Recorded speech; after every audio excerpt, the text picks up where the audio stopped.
the first thought to myself is like, how can this be good? Like, let me Right. try to understand how this is a good play. Like, there are some people that are extroverts that try to play poker. It doesn't work that well because they don't want to be behind a computer by themselves. They feel lonely. Like online poker is for the introvert, honestly.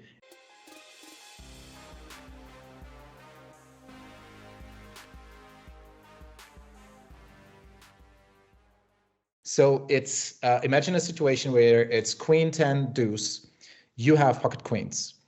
So you bet, the guy calls, standard spot. The turn is a 10, and you have like an SBR a little bit bigger than one. Sorry, guys, that we're getting very nerdy, but we're getting to a point in a second. So basically, the solver lets you check a lot, even or especially when there are a lot of draws. So think back 10 years, right? The 180 man days where no one had a solver and everybody was playing by intuition. Your thought would be, oh, I'm going to bet because I'm getting so much value from all the draws, right? Mm-hmm. And I asked Nico 0503, he's a high stakes reg, and I asked him like, why does the solver check? And he's like, oh, it's super obvious because if our opponent hits, you get his whole stack. And I was like, okay, I understand. And what about the other logic? And he's like, well, yeah, that works too, but I want his whole stack. And I'm like, okay. So I review all these hands and I tell that to new people. And because it's so not intuitive, people refuse it. Does that make sense? Like there are probably a lot of these spots, right? How do you deal with them? Because it's not very intuitive for us to let our opponent draw. Yeah, I've never been asked anything even remotely close to what you just asked her. That's something I have to really take a second. I don't actually have a 100% answer to that. Like the way I look at solvers, I'm never looking at, I mean, like, I don't want to say never, but like I'm looking at what it's doing, but I'm trying to understand why it's Exactly. doing whatever it's doing. Because once you understand why it's doing what it's doing and how it thinks, then you can try to adopt that like thinking process. Like for example, I treat the solver like it's for example the best poker player in the world. Yeah, so you have the hand history of the best poker player in the world versus the best poker player in the world because you have two positions. Yeah, you have in position, out of position. So let's say you have the hand history. Yeah, you're like, I'm trying to figure out what this person. I personalize it. What is this person thinking while he's playing this way? I try to pick his brain, even though it doesn't have a brain. It's a program, I know, but I'm trying to pick his brain, pick the solver's brain. Yeah. So that's always the way I'm looking at it is why is it doing a certain something? And for some people, they're not curious like that, right? They just look at the solver and they're thinking, I'll just try to copy the solver and do what it's doing. And that's, you can do that too, but it's just a difference in like how you want to approach it. And when you're just trying to copy it and you don't understand why, eventually you're probably going to fall into your old habits. You know what I mean? Right. Like doing what you used to do. So you have to really look at the solver with a very open mind and curiosity. Try to understand the brain of the solver. Don't try to copy what the solver does because you can't copy the solver. It's impossible. Like it's so hard to play like the solver. That's probably how these poker sites catch it because when a human is playing, we're not playing anything like the solver because we can't mix all the mixing it does. Oh, you have to call this 37% and fold it 67 like on the river. You have to do this 20% of the time. You have to do that 80%. Nobody can do that. Let's be real. You know what I mean? So you can't copy the solver. Like it's impossible. So yeah, I think the biggest challenge, like going back to your question, that people have that fall into those old habits and they see like, oh yeah, that's cool, Pedro. Yeah, the check back on that board, but then they just see bet anyways. Yeah. Is because they're stuck in those old habits and they're not consciously reminding themselves every day to change it. Like I'll give you a very simple example. Let's say, I do coaching with one of the players on Team 651, and let's just use the extreme example. That's never the case, but let's say heads up, their VPIP is like 70%, which is absurdly low. Small blind VPIP heads up, 70%, let's say, right? And I tell them, no, you have to get up to around 90 for the games that you're playing, let's say. And unless they literally write it down on their computer and have it like visible and check it every single week to make sure that they're doing it, eventually they'll usually fall back into old habits. So the key is to hold yourself accountable. So let's say if you're at 70%, you want to get to 90. Sometimes like you're just used to folding all those hands, you've done it for years, months, years, whatever. And you get to a place where you have to remind yourself this stuff, right? So like if you have like a weekly reminder, let's say like a sticky note on your computer, every week you read it. Where's my VPIP? Okay, let me go on my Poker Tracker 4. Let me check. Is it 90% or is it not 90%? If it's not 90, then I have to be conscious of this in game, because in order to make a change, that like you cannot autopilot a change. You have to. No, it's not gonna it has to always be in the forefront of your mind. So how do you do that? Maybe make a sticky note on your computer and make sure you read it before every session. Like, okay, these are the things I'm working on. I have to focus on this during the session. And so I'm thinking about it actively during the session. I'm going out of my way to try to play that way, because a lot of times those people that you're saying that they make that C bet on that like Queen 10-2, let's say, for example, like what the spot you're talking about. Yeah, just an example. Yeah. It's just an autopilot thing, because they're not really consciously thinking. They're just kind of like playing, going through the motions, through the motions. You have to consciously change. That's the only way. Yeah, and it's something very interesting that happens a lot in 651, in any coaching, and it doesn't have to be poker. It can be whatever. Going to the gym, you get a coach for going to the gym, or whatever, basketball coach. A lot of the people have this idea. They sit at home and they're like, oh, I'm gonna become really good at basketball or at poker. I'm gonna get a coach and I'm gonna change my life, right? And then they go into coaching, and the first thing the coach says is like, you have to do small increments. And it's exactly what they don't want to hear. They want no, give me the 5-minute breakdown of poker that I can copy, and then I can be very, very good next month. And it's like, no, that doesn't work. Like, you have to get rid of all the obstacles first, right? Which is what you're saying also. Get rid of all the autopiloting, of all the obstacles, of all your opinions, basically, that the field play that you bring in. And I see a lot of people getting into coaching sites, and then they're super demotivated after a week, not even a week, after like 4 or 5 days. When you see that, is there anything that you try to do about it, right? Because you have probably seen over 1,000 people. I mean, I would assume, right? Over 1,000 people, that enter Team 651, that get in touch with you at some point. Is there anything that you would try to do as a coach or as a friend?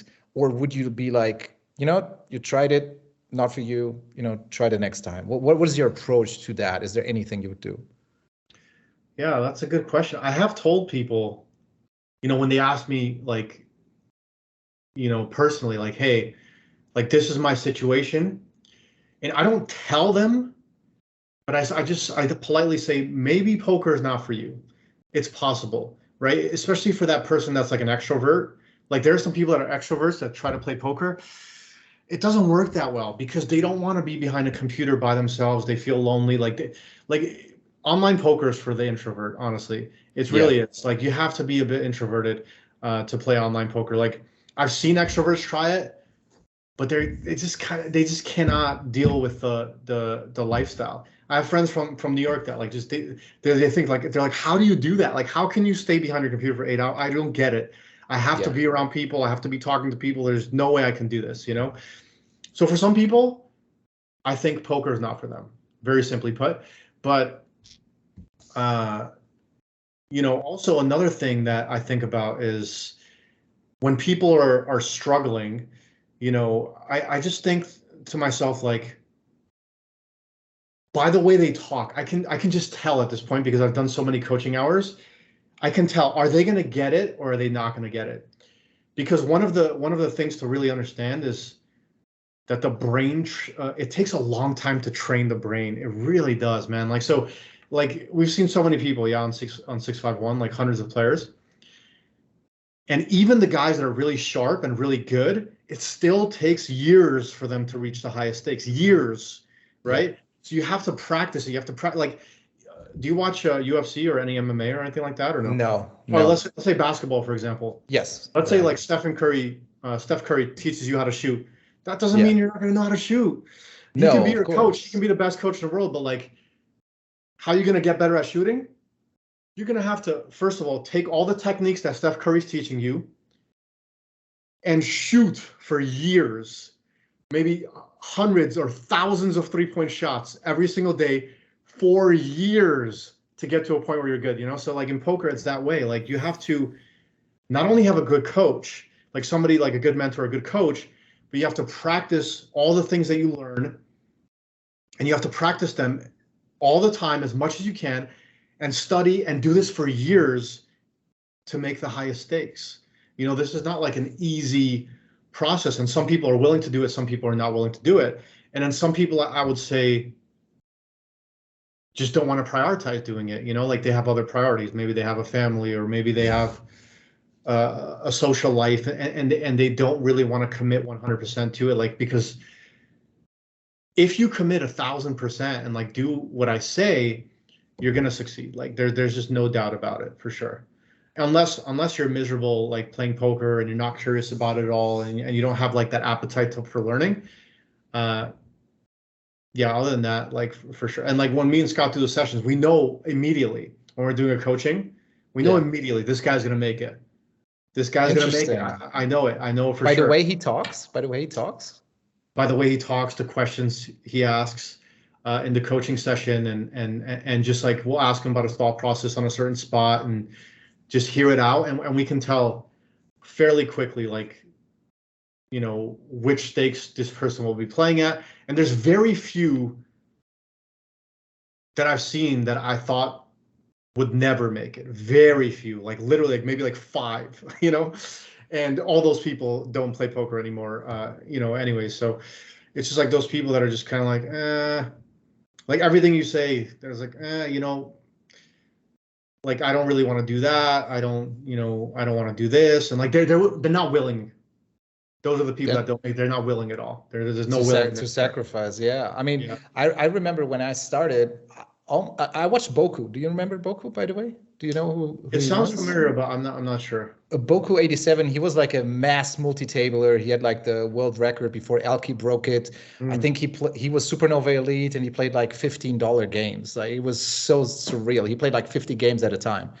And so I watched him play, and I was like, this looks easy. You know, if he can do it, anyone can do it. So I started to play, and it was actually a lot tougher, because for the first year, I think I made like $700, and I almost played full time. I had some money saved up, you know, so it was okay. I wasn't struggling at all, but I was like, man, this is a lot tougher than I thought. And I was playing like $1 games. Yeah. And as soon as I had a bankroll for $7, I played $7 games, and then I busted the bankroll and I started again. And so exactly what you're explaining, I think, is exactly where everybody has to go through. It's the, man, you have to, what about ego, right? Like, do you think you can see the ego? Like, is the ego their enemy, like Ryan Holiday? Because I see that a lot. The thing is, like, you know, I have an ego too. So I think some ego is kind of healthy in poker, because it helps you, like, I think it's helpful if you have some ego, and I'll tell you why. Because poker is such a competitive sport. And if you have ego, for example, and you're like, let's say you're losing in the games, part of you can't handle that. You literally cannot handle it. Yeah. Yeah. So, or like you're losing to a specific someone, or you're losing the games, you're just like, I cannot handle this. Like, I have to get better. I have to get better. So like, if you use that ego to drive and fuel you to get better, I think it's a good thing. I'm definitely one to admit that I definitely have an ego. I don't think it's like absolutely crazy big, but I definitely have one. And you can tell if someone has an ego. I think if you have no ego at all, like zero, I think a lot of times those kind of people will stay at the low to mid stakes, because that competitive drive is not pushing them or propelling them forward. So I encourage some ego, but not ego to the point where there's a toxic ego. Like, when the ego gets to the point where like people, like, you can say, like, for example, they're closed off to somebody's ideas, like completely. Like somebody says, like, let's say, like, I'm talking to like Doug Polk. Yeah. Let's just say, for example, like, I'm speaking to Doug Polk, and he's just like, you know, he tells me something about a hand breakdown, and I'm just like, no, you're wrong. You don't have no idea what you're talking about. I'm right about this. That's a toxic ego. That's just stupid. Like, that's one of the best players in the world. You know what I mean? Like, you can't say that to Doug Polk. Like whatever he Right. says is valid, you should probably consider it and have an open mind towards that. So when the ego gets to the point where like I'm right and everyone else is wrong, that's not good. That's definitely not good. But if you have a little bit of ego, or at least a medium-sized ego, I think that can be very helpful in Yeah, poker. you have to at least consider, like you said, at least consider it, even if after really deeply thinking about it, you think, no, he's still wrong. Sure. At least you thought about it deeply and you have your reasons, right? But don't just dismiss it right away, Mm-hmm. which is dumb. And I remember actually one funny situation. I was living with a high stakes reg, and he was playing the hundreds because he was on vacation for like 3-4 months. So he wanted to come back, and he was like, I'm going to play hundreds just to get a heck of it. And I was like, cool, I'm going to watch it. So he was crushing it, like way better than everybody else. But like you could feel, that he could see all the small, tiny mistakes that regs were doing, right? He was pointing them out. I was like, okay, that's cool. Next day, he stood up, went to the computer, and played one case. And I was like, do you think you're ready? Like, are you already at the level? And he's like, no, but I feel like playing one case. I was like, okay. And so after that, the next 2 months, he made less money than he made in the hundreds. And I was like, isn't that like a big ego problem here? Because you feel in your head, I'm a 1K player, so I cannot play hundreds, because what if other people see me play hundreds, right? Mm-hmm. But in the hundreds, you make like 2 times, 3 times more money than in the one case, because in the one case, you're like a medium reg, or like maybe slightly lower than medium, right? Like that doesn't make any sense, So is that a good example of where ego gets in your way actually and actually talks? Yeah. Like what my whole poker career, like the one thing I always thought about was I was always very slow to move up in stakes, like a snail. Like in terms of like, for example, like when I say a snail, I mean like the poker guys that I live with and were around me, they're like, Jack, you're making so much money, man. You have to move up in stakes. And I was just like, oh, I want my bankroll to be like, I want to have like a gajillion buy-ins for each bankroll. And for me, all I was thinking was, I want to be the best player at the stake that I'm at before I move up to the next stake. Right. That's the only thing I had in mind. I want to be the absolute best player. I don't want to be able to look at a player and be like, this guy is better than me before I move up a stake. If I'm the best player at those stakes, if I feel like I'm the best at those stakes and I'm making a ton of money, then I'll move up in stakes. That's the way I treated it. But I do want to say something, because this whole podcast I've been saying, these are the ways to get to the top and this and that. I do think that there is an element of natural kind of strategic thinking, intuitive, puzzle thinking mind that helps people get to the top. Like for example, like my brother got to high stakes fairly fast. He got to high stakes fairly fast. I got to high stakes like fairly fast. I slowed myself down, but like if you look at it from a timeline, I got there fairly fast. And I think it's because our father, he had a very strategic thinking brain. He played it like backgammon. Like he was a great backgammon player. Like, do you know backgammon or no? Of course, yeah. Yeah. So he was a great backgammon, and he never studied it. He was just naturally like really good at picking up on patterns. And I think that's a brain chemistry that some people have. So I do think that it's easier for some people than it is for other people that don't have that natural like puzzle solving, strategic thinking brain. I think for those people, you have to work even extra harder to make it to the highest stakes. So I do think there's a bit of that. So it's not like, let's say for example, everything's equal. One person studies as much as the other one, that they're both gonna have the same trajectory. No chance. I don't think that's the case. I think that there is some natural things that, like, for example, like maybe I'm at the tables and maybe I don't even realize it, but like I can put the puzzle together and I don't even know how to put words to it. You know what I mean? Like it's kind of like this weird scenario that maybe some other people might not be able to relate to that. Yeah, it's very interesting. Before I came into poker, actually, I was playing Rummy. Do you know Rummy? I've heard of it. I don't know how to play it though. It's basically a card game, and there is a version in Turkey. And so the old guys, the 50-year-olds, 60-year-olds, they play it in like Turkish cafes, Italian cafes. And I was like 21, 22. And I started to come into those cafes and I started to see that they had the same leagues, all of them. They had all of them the same leagues because they were playing for 30 years with the same guys over and over. Yeah. And they were playing for serious money. Like you could easily make a living from that. So I started to play against these guys and I started to win like $50 a day, $100 a day. And then I needed a partner because you play 2 versus 2. And so I started to teach someone the easy game. And so we started to play against these guys, and we started to kill it. And the coolest part about this was that their ego was so high because they were playing the game for 30, 40 years that they would not kick us out of the game because because they would admit that we beat them. Yeah. And there's no way these 60-year-olds are going to do this. Yeah. Right. So there is a lot of these strategic elements, like you said, that sometimes people pick up. And I had the same thing in poker where it just randomly happened in 180s. I saw a leak that everybody was having. I wasn't a good player, but everybody else was making this mistake every reg because they were coaching, like all the coaches were the same, right? And so it was so interesting. And the reason I'm saying this is because when I started to, I met Jason maybe 5 years before I met you. Like we were coaches in a coaching site. And man, when I started to talk to you, to talk to Jason, when he got into Heads Up, right? Because I think you taught him Heads Up, right? Is that correct? I'm not sure. I don't know if I taught him. I just guided him to play those. Like I told him to play those games. Oh, okay. He was playing 180 when I first met him, and I said, "Listen, man, exactly. You can make a lot more money if you switch to the Heads Up games." And I think at that time he switched to. He started really low, like 15s, 30s, the Heads Up games. Because at that time there's no cartel. They're like, this is a long time ago, like very long, like 10 years ago. The climate was very different at that time, very, very different.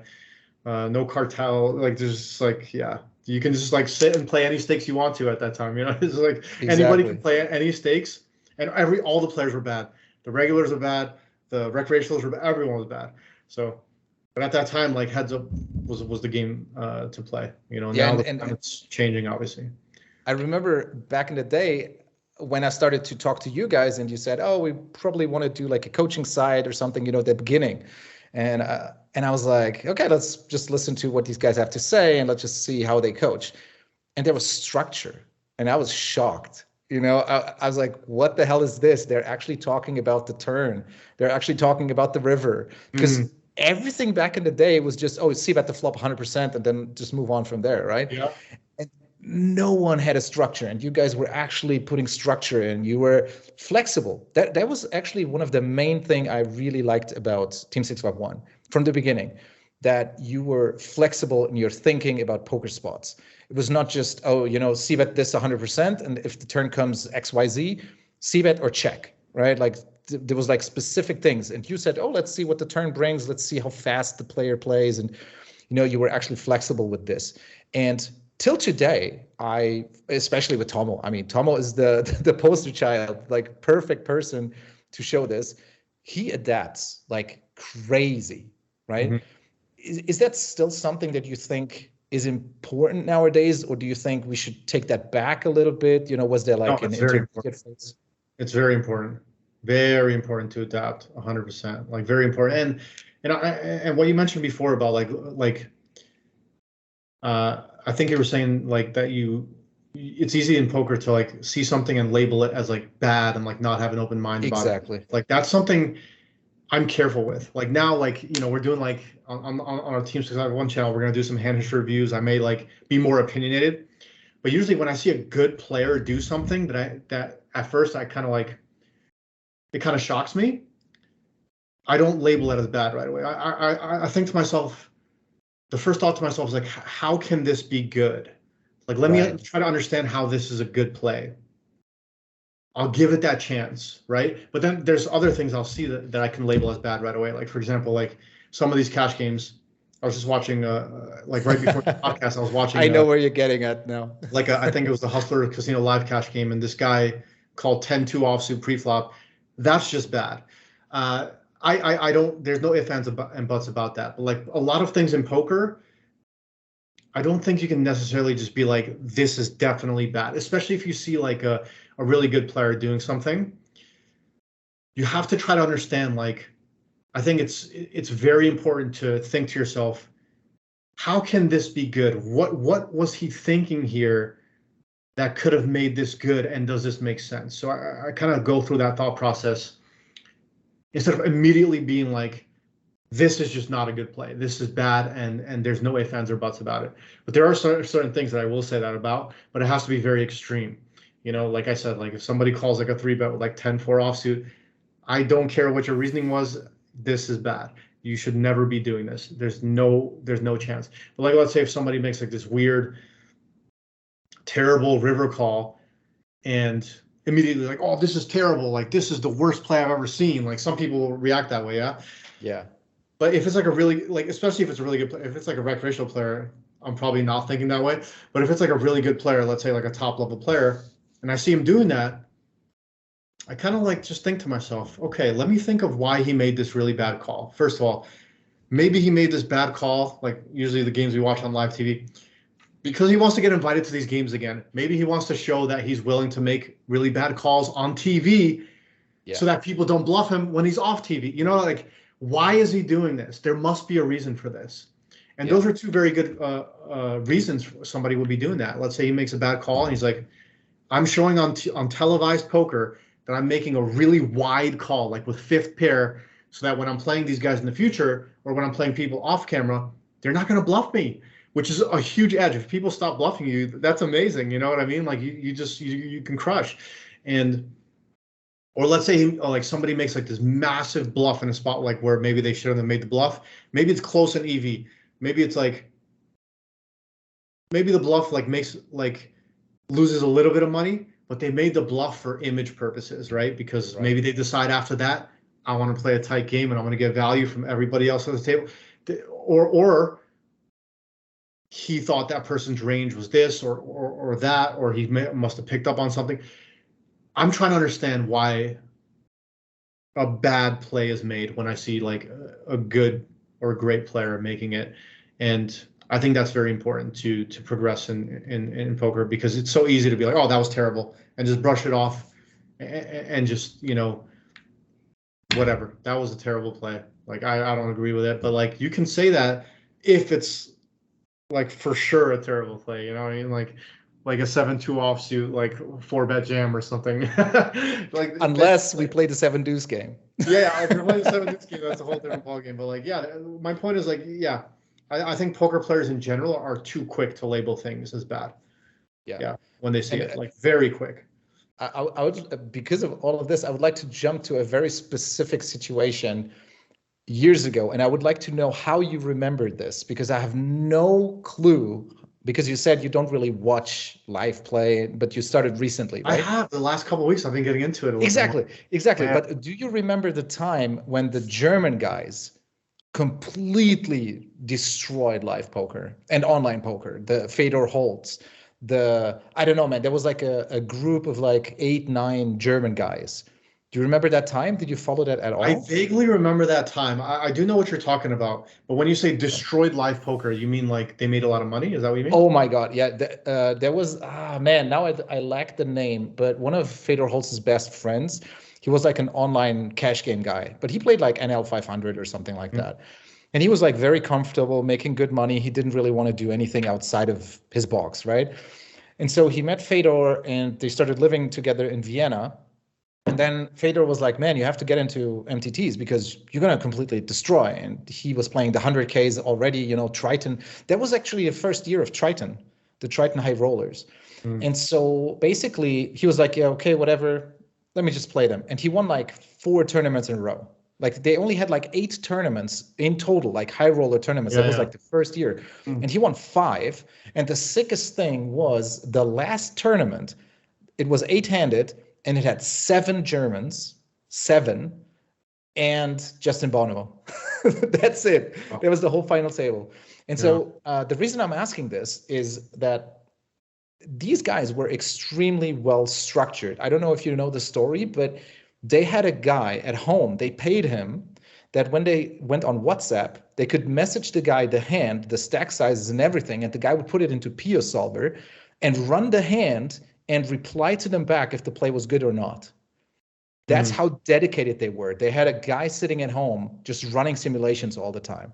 And of course, they were super lucky. I mean, obviously, if you win 5 tournaments in a row, of course. Yeah. And even Fedor said that, like, no problem. But one thing happened there, and maybe you've heard about this. Daniel Negreanu stopped playing MTTs and cash games after the last tournament because there was one hand that happened where he c-bet a hand that he absolutely should not. And this German guy that I'm talking about, I don't remember his name, he check raised him, and Negreanu felt sick. Like, you could see in his face, he had no clue what to do.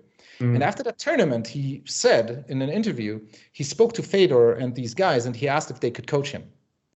Like, he was so open to the possibility that he actually got outplayed, and everybody around him actually completely got better at poker, right? Theoretical poker. And so he started, and that was when he played that heads-up challenge afterwards versus Doug Polk. And he started to get coaching and heads-up coaching and all of that. And that was a major shift in poker as far as I remember that. But in heads-up, you didn't really feel that, right? Like, there was no shift or anything. It was more in MTTs, right?